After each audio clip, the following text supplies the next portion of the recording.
ಶಿವರಾಜ್ ಕುಮಾರ್ ಅವರಿಗೆ ಕ್ಯಾನ್ಸರ್ ಇತ್ತು.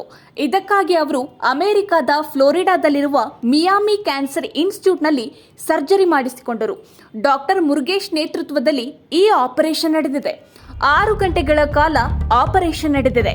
ಶಿವಣ್ಣ ಅವರ ಇತ್ತೀಚಿನ ಶಸ್ತ್ರಚಿಕಿತ್ಸೆ ಯಶಸ್ವಿಯಾಗಿ ಪೂರ್ಣಗೊಂಡಿದ್ದು, ಅವರು ಈಗ ಸ್ಥಿರ ಪರಿಸ್ಥಿತಿಯಲ್ಲಿ ಇದ್ದು ಚೇತರಿಸಿಕೊಳ್ಳುತ್ತಿದ್ದಾರೆ ಎಂಬ ಸುಸಂವಾದವನ್ನು ಹಂಚಿಕೊಳ್ಳಲು ಸಂತೋಷವಾಗುತ್ತಿದೆ. ಈ ಶಸ್ತ್ರಚಿಕಿತ್ಸೆಯನ್ನು ಡಾಕ್ಟರ್ ಮುರುಗೇಶ್ ಮನೋಹರನ್ ಅವರ ಮಾರ್ಗದರ್ಶನದಲ್ಲಿ ಯಶಸ್ವಿಯಾಗಿ ನೆರವೇರಿಸಲಾಗಿದ್ದು, ಶಸ್ತ್ರಚಿಕಿತ್ಸೆಯ ವೇಳೆ ಮತ್ತು ಶಸ್ತ್ರಚಿಕಿತ್ಸೆ ನಂತರದ ಆರೈಕೆ ಸಮಯದಲ್ಲಿ ಶಿವಣ್ಣ ಅವರ ಆರೋಗ್ಯ ಸ್ಥಿತಿಯು ಸ್ಥಿರವಾಗಿತ್ತು ಎಂದು ಅವರು ವಿಡಿಯೋ ಸಂದೇಶದಲ್ಲಿ ತಿಳಿಸಿದ್ದಾರೆ. ಅವರ ಸುಗಮ ಚೇತರಿಕೆಯನ್ನು ಖಚಿತಪಡಿಸಲು ಅವರು ಪ್ರಸ್ತುತ ತೀವ್ರ ನಿರೀಕ್ಷಣೆಯಲ್ಲಿದ್ದಾರೆ ಮತ್ತು ಪರಿಣಿತ ವೈದ್ಯರು ಹಾಗೂ ಆರೋಗ್ಯ ಸಿಬ್ಬಂದಿಗಳ ತಂಡದಿಂದ ಅತ್ಯುತ್ತಮ ಆರೈಕೆ ಮತ್ತು ಗಮನವನ್ನು ಪಡೆಯುತ್ತಿದ್ದಾರೆ. ಡಾಕ್ಟರ್ ಶಿವರಾಜ್ ಕುಮಾರ್ ಅವರ ಅಭಿಮಾನಿಗಳು, ಸಹೋದ್ಯೋಗಿಗಳು, ಶುಭಚಿಂತಕರು ಮತ್ತು ಮಾಧ್ಯಮಗಳಿಗೆ ಈ ಸಂದರ್ಭದಲ್ಲಿ ತೋರಿಸಿದ ನಿರಂತರ ಬೆಂಬಲ, ಪ್ರಾರ್ಥನೆಗೆ ಮತ್ತು ಮೆಚ್ಚುಗೆಯ ಸಂದೇಶಗಳಿಗೆ ಹೃತ್ಪೂರ್ವಕ ಧನ್ಯವಾದಗಳನ್ನು ತಿಳಿಸುತ್ತೇವೆ.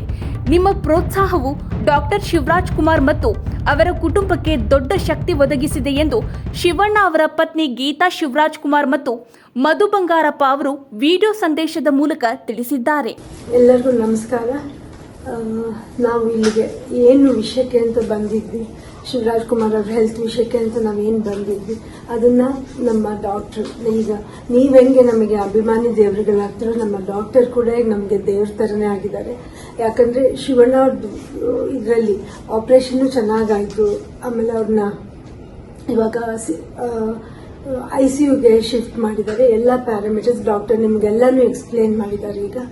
ಸೊ ನೀವೆಲ್ಲರೂ ಶಿವರಾಜ್ ಕುಮಾರ್ ಅವ್ರಿಗೋಸ್ಕರ ನೀವು ಪೂಜೆಗಳನ್ನ ಮಾಡಿದ್ರಿ, ಅವರಿಗೆ ಒಳ್ಳೇದಾಗ್ಲಿ ಅಂತ ಬಯಸಿದ್ರಿ. ಆಮೇಲೆ ದೊಡ್ಡವರು ಅವ್ರಿಗೆಲ್ಲರೂ ಆಶೀರ್ವಾದ ಮಾಡಿದ್ದೀರಾ ನೀವೆಲ್ಲರೂ. ಇವತ್ತು ಶಿವಣ್ಣ ಅವ್ರು ಚೆನ್ನಾಗಾಗಿ ಇವತ್ತು ಆಪರೇಷನ್ ಆಗಿ ಸಕ್ಸಸ್ ಆಗೋಕ್ಕೆ ನಮ್ಮ ಡಾಕ್ಟರ್ ಮನೋಹರ್ ಅವರೇ ಕಾರಣ ಅಂತ ನಾನು ಹೇಳಕ್ ಇಷ್ಟಪಡ್ತೀನಿ. ನಾವಿಲ್ಲಿಗೆ ಬಂದು ಏನನ್ನ ಅಚೀವ್ ಮಾಡಬೇಕು ಅಂತಿದ್ವಿ ಅದನ್ನ ನಾವು ಮಾಡಿದೀವಿ ನಮ್ಮ ಡಾಕ್ಟರ್ಸ್ ಟೀಮ್ ಮೂಲಕ.